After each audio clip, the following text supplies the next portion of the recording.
ചടങ്ങുകൾ നടക്കുകയാണ്.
തൃശ്ശൂർ പൂരത്തിൻ്റെ ഭാഗമായി തിരുവമ്പാടി ക്ഷേത്രത്തിൽ കൊടിയേറ്റ ചടങ്ങുകൾ നടക്കുകയാണ്. കൊടിയേറ്റം പൂർത്തിയായിരിക്കുന്നു.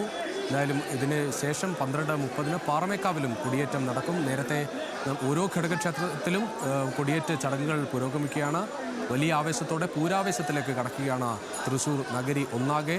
തിരുവമ്പാടിയിലും പാറമേക്കാവിലും ഒപ്പം 8 ഘടകക്ഷേത്രങ്ങളിലുമടക്കം 10 ക്ഷേത്രങ്ങൾ, വടക്കുംനാഥ ക്ഷേത്രത്തിനോട് അനുബന്ധിച്ച് തന്നെയുള്ള 10 ക്ഷേത്രങ്ങൾ ചേർന്നുള്ള പൂരമാണ് തൃശ്ശൂർ പൂരം. അത് സംസ്ഥാനത്തിൻ്റെ ആകെ തന്നെ ഏറ്റവും വലിയ പൂരം, ഏറ്റവും കൂടുതൽ ആളുകൾ എത്തുന്ന പൂരം, ഏറ്റവും വലിയ ആഘോഷമായി മലയാളി എല്ലാ കാലത്തും ലോകത്തിന് മുന്നിൽ ഒരു വിസ്മയമായി നിൽക്കുന്ന ആഘോഷമാണ്. നമുക്കറിയാം, ദിവസങ്ങളോളം നീണ്ടു നിൽക്കുന്ന ഇനിയുള്ള ചടങ്ങുകളാണ്. അതിനുശേഷം 26-നാണ് തൃശ്ശൂർ പൂരം നടക്കേണ്ടത്. 36 മണിക്കൂർ നീളുന്ന പൂര ചടങ്ങുകളാണ്.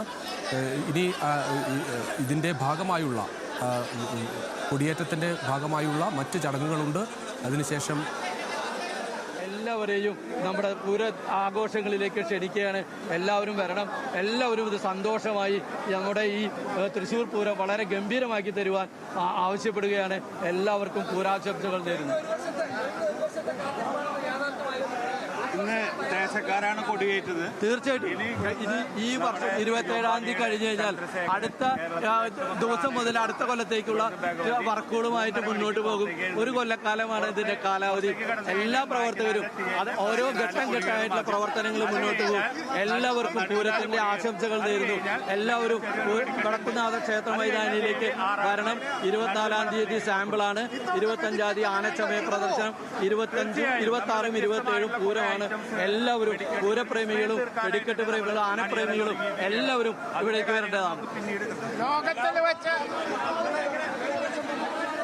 വെടിക്കെട്ടിന്റെ കാര്യങ്ങൾ അണിയറയിൽ നന്നായി നടക്കുന്നുണ്ട്. നമ്മൾ തീർച്ചയായും വിസ്മയം തീർക്കും. നമ്മൾ ഈ പ്രാവശ്യം പല വെറൈറ്റി ഔട്ടുകളും അതേമാതിരി തൃശ്ശൂർ പൂരത്തിന്റെ വെടിക്കെട്ട്, ഞാൻ നേരത്തെ ഒരു അടിപൊളി സോങ് കമ്പോസ് ചെയ്യുന്ന മാതിരിയാണ് തൃശ്ശൂർ പൂരത്തിന്റെ വെടിക്കെട്ട്.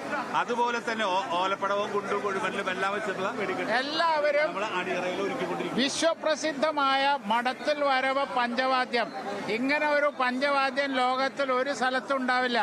11 മദ്ദളം, 17 തിമില, ഇത്ര മനോഹരമായിട്ടുള്ള കലാകാരന്മാരും അത്ര തന്നെ വളരെ മനോഹരമായിട്ടുള്ള പഞ്ചവാദ്യം കാണാൻ വരണം. 26-ാം തീയതി 11:30 മണിക്കൽ മഠത്തിൽ വരവോടുകൂടി ഭഗവതിയുടെ പൂരം പുറത്തേക്ക് എഴുന്നള്ളും. എല്ലാവരും അത് കാണാൻ വരണം. Thank you. ദേവസ്വം ഭാരവാഹികളുടെ ഒരു ആത്മവിളി വേണം.